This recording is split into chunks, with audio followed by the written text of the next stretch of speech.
Okay, new segment here. A little special segment, kind of wrap up the preseason or the postseason here as we get going. These guys had 2 minutes, and I actually gave them 35 seconds. So, in all fairness to them, I put them on the spot here.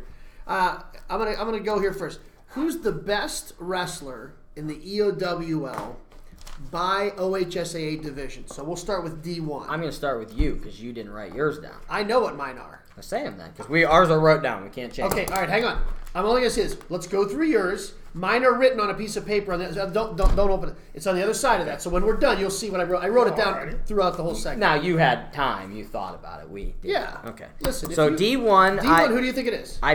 I originally wrote Gus. Now you're not supporting Gus. Gus is a great wrestler. He's an All-American. I forgot Lagoa was in the league, but I'll stick with Gus. All right, okay, so hang on. So just D1. So D1, Rich, who do you think is the best EOWL wrestler in D1? Two-time defending state champion. Lagoa. That's what I went with. I didn't wrestle in the league tournament yet. Listen, I just want to know your answer. Who you got? I'm going to show you all three of them when we're done. And Gus was a hammer. So don't get me on the wrong page there. We're going to go to you now next. All D2, right. best wrestler. D2, we took. Maybe after I put Delicio. Okay. All right. And then you have? I put Del Garbino. Okay. So obviously, anybody we talk about is going to be obviously a special kid. What do you think there? Can you debate that issue there? I mean, I certainly. You could put at Division II. You could put 10 guys there. Delicio. Who are they? Stein, Jax Leonard, McComas, Hours, Waite. And for a million different reasons. Yeah. I mean, McComas is a two-time state runner-up. Yeah. State champ in Del Garbino. Crawford, State champ in Stein.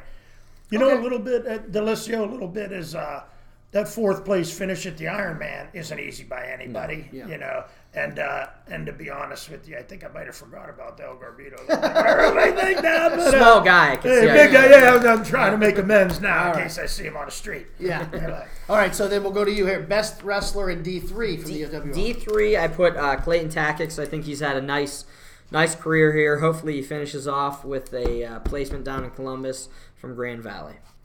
I had the same. And in fact, during our D3 segment, I was going to bring it up.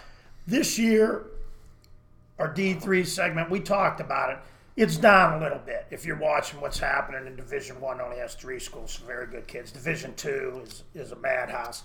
And Division 3 maybe this year is down a little bit. But I know some of them coaches, you got younger guys. We talked about the young guys at South Range and stuff. Tactics, he's a junior, right? He's coming back. Is he a junior or is he a senior? I think he might be a senior. But there's some guys coming back that are very good, and I think they're on the upswing. Yeah, a lot of them for programs. Sure. I agree. And you got a lot of underclassmen. What do you got? Too. Okay, now you have yours hit under Flip this. Flip this. Okay, ready? Empty page. Tactics, Del Garbino, Lagoa. Okay. There you go. I just was wondering what we were feeling there. Okay. One more. I don't have anything written down. I'm just thinking of it right now. So it's just off the cuff. We're not going to hurt anyone's feelings because you're wrestlers and that doesn't happen. Yeah. Who's a sleeper? Now let's define sleeper. Jax Leonard. A sleeper is someone that is not projected to go to Columbus that we think can sneak. Now don't look at your stuff. I don't remember who's projected. I'm who's just not wondering what's projected. your gut feeling. I don't Somebody, remember who's I don't know, or maybe someone that's not, highly state ranked, but you think is going to have a nice postseason. I don't know where I'm going with this. I don't have anybody in mind. I know what you mean, because there's always that guy that's a surprise, and every year. Yeah, I mean, you could think of a couple guys. Thank you. One guy I could think of that I wouldn't say he's projected to go, but I think could have a nice run down there as a senior. He's been there. I would say is David Reinhardt. He's projected not to place right now. Certainly him and Severs have had some battles. Severs is projected to place, I think, 5th, rightfully so. So, he's in the mix there. Yeah. And outside of Pazook at that weight, it's wide open. Yeah. I think that the next guy's there. Yeah, he could be next best. Yeah. So I think he's a guy I think about could have a nice run. I got a couple others, but what do you think? It's hard. Like close to the Canfield program, obviously, so we know that maybe better than and we know the other ones. I think that I like the 220 at South Range, the Zap kid. I think he could get down there. Even though Kyle Keenan isn't maybe projected to place, I think he certainly can. That's D3 for you.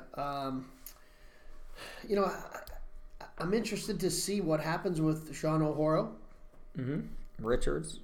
Those guys are kind of on the cusp, and I think they could get hot. And let's be honest, Gus got hot a couple years ago. So I don't know. I think those are kind of guys. Richie Hopus, I'm high on because I know the kid and I know he's getting in shape and he's very good.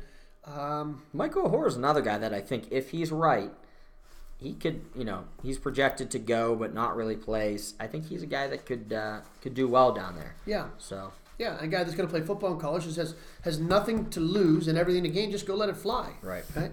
What do you think, Rich? You got somebody you're thinking about? You know what? I because heavyweight is so. I think Richie Hofus could come out of nowhere, place in our district, and do something at state.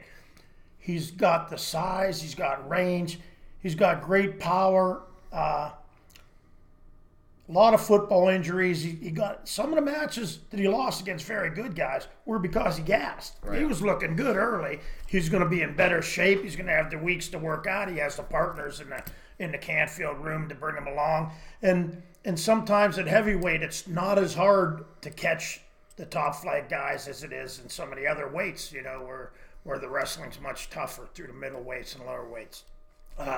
Two guys that I like that I think have been coming on, and that's why I was looking at the sheets while you guys were talking, is the Beaver local lightweights. Yeah. You got Salisbury. He beat Nicky Barber, right, in the state duel thing. Yeah. Nicky's very, very good, having a great year. That's a nice result for him. He's in the Heath district, predicted to come out.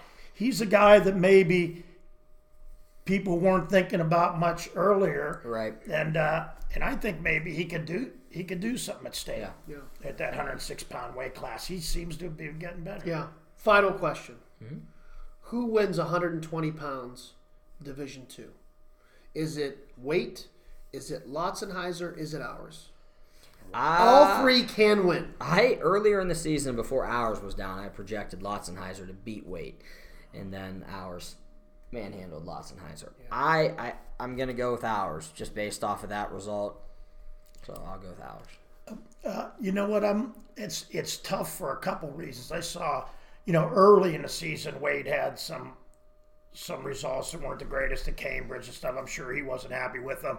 But he's been there a million times and is this close, so it's not like saying it would be out of the realm of possibility for him to get it.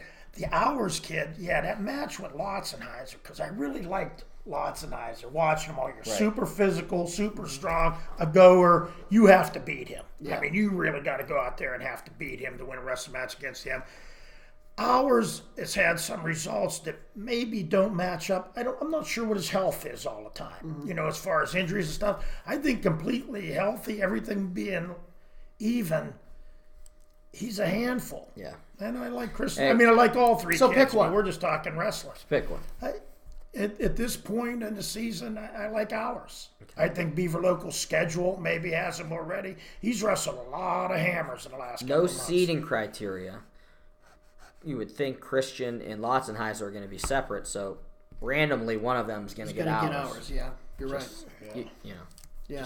So to be honest with you, whoever that odd person is, has the better shot. Has the better shot because he doesn't have to beat the other two. Doesn't have to beat the other two. Potentially.